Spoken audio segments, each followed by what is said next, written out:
Domain names and website purpose. The purpose of a website is indicated by its domain.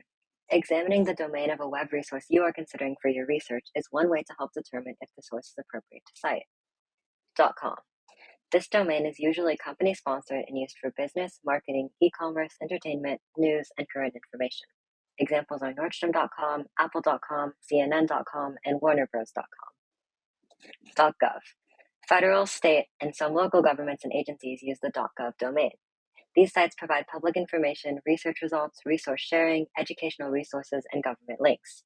Examples are census.gov, cdc.gov, and nih.gov. .edu. Colleges and universities use .edu. These sites may provide scholarly or technical research, instructional resources, faculty, and course websites, for example, ivc.edu, saddleback.edu, and uci.edu. .org. The domain .org is reserved for nonprofits across the political spectrum, including social, political, professional, and advocacy organizations. These sites may include pamphlets, advocacy websites, news, blogs, and research, as well as representing organizations' points of view or opinions, for example, NRA.org, BradyCampaign.org. The deep web versus the open web. The open web is searchable by web crawlers like Google, Bing, or DuckDuckGo. Imagine the whole web as an iceberg. Did you ever see the movie Titanic? The part of the iceberg visible above the water is available fully for free to anyone with internet access. But we know the iceberg extends far below the surface, and it can be intimidating if you don't know what's down there. Librarians can help. First, it's important to understand that some of the information iceberg may be discovered by doing a Google search, but it will not necessarily be fully available to you for free.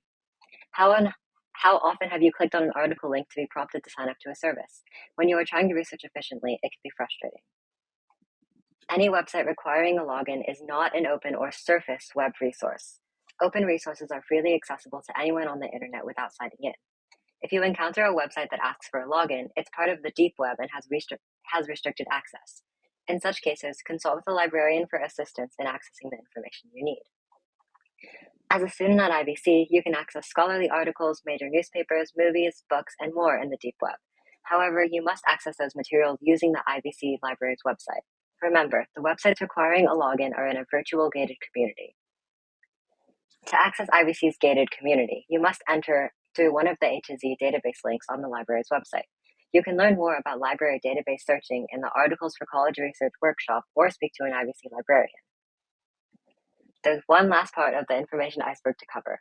The dark web is a part of the internet that isn't indexed by traditional search engines and requires specific software, configurations, or authorization to access. It's a subset of the deep web, which includes all unindexed content like private databases and member-only sites, but the dark web is often associated with anonymous communication and activities. Access to the dark web is commonly achieved using specialized tools like Tor, the Onion Router, which anonymizes users by routing their connections through multiple servers.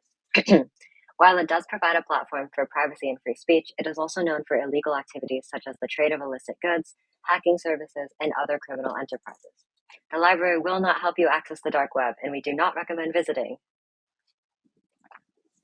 Let's take a pause and check your knowledge of the basic terms we've covered thus far.